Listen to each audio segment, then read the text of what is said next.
Hello, everybody. Today is day 312, and we're reading from Matthew chapter 20 and 21. Jesus strikes the uniqueness of his upside down kingdom. He speaks of a vineyard. He talks about workers who were hired at different hours of the day. And he begins with the ones paid who were hired last, and he pays them the same amount of money as the original first ones that were hired. And they screamed unfair. And we ourselves would probably acknowledge that, hey, that doesn't seem quite right. But this was the prodigal son's struggle. He's the second brother, was troubled by the fact that the father had gone to this wayward, prodigal child that had wasted all of his inheritance, and coming back, his father lavishes him with all kinds of good gifts and celebration. And the faithful son who had been true to his father from the very beginning was disturbed by the fact that his son was getting such powerful treatment, such wonderful treatment. This was the disciples' missed expectation. They were talking about position. You know, can we serve on your right and your left hand? Could we be seated on your right and left hand? But this smacks the spirit of entitlement in the face, doesn't it?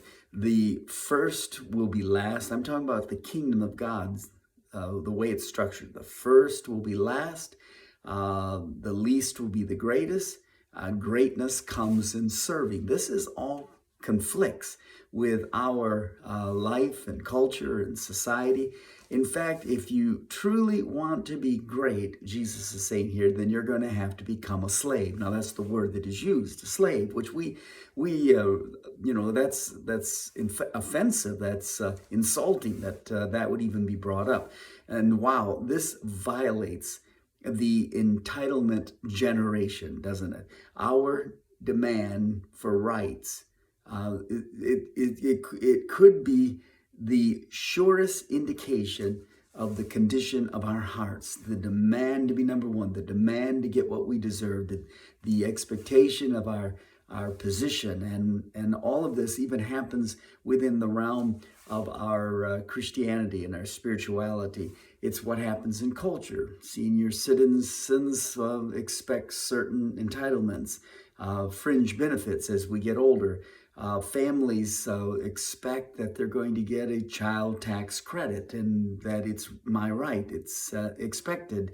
The Black Lives Matter or the feminist movement is this expectation that, hey, I ought to be getting something that I don't feel that I have been or we have been experiencing. Minority rights, even Christian groups will sometimes feel so, hey, we've been marginalized and it's not right. And we kind of push and demand that we get what we have not been receiving over the years. And the Christian seniority, where the Pharisees, felt like the position and power. And so we can do this with, hey, we've served longer, we've been in the church here, and we've done more work. And so we think that we have certain rights.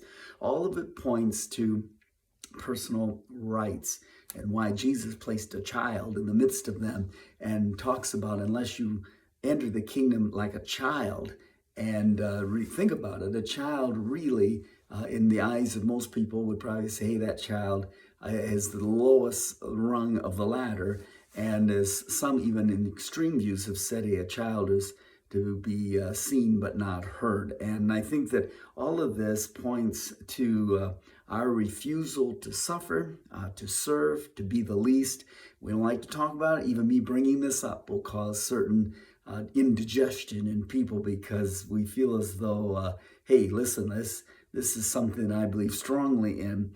We want equality. We desire, maybe even be better put, remuneration. We feel as though we need payback because we have not been treated the way that we ought to. And yet Jesus is saying, hey, listen, get ready, because you're going to carry a cross and you're going to experience suffering and you're going to be hated and you're going to be marginalized. And trust me, as a Christian, you can be sure that you're going to be the treatment you and I are going to receive. Jesus has made crystal clear.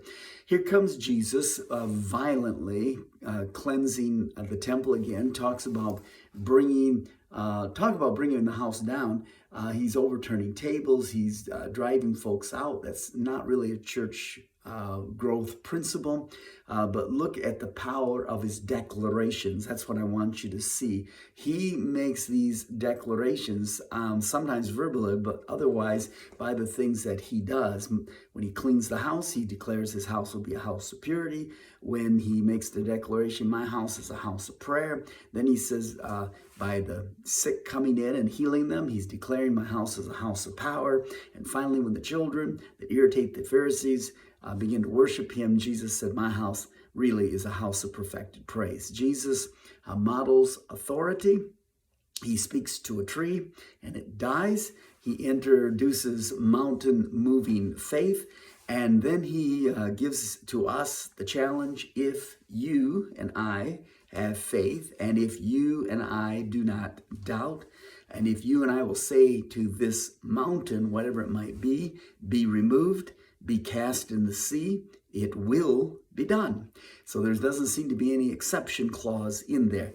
And here's what he says, and whatever things, that includes a lot, wasn't it? Whatever things you ask, that's a request in prayer. That's the avenue of intercession to God. Believing, that's a condition of the heart, you will receive. That's an emphatic, non-negotiable promise that we have from the very lips of Jesus. It seems pretty absolute. Maybe there is a link to our unanswered prayers and faith because we have not been using Jesus' formula. This would revolutionize, wouldn't it, our prayer life. You wouldn't have a struggle being disciplined in daily prayers if indeed when we prayed, we received these kind of absolute answers. There is something yet to be discovered for most of us in the principles and the secrets that Jesus has illuminated here on what is the potential of faith-based prayers. The church has yet to experience the full dimension of what is available for all of us.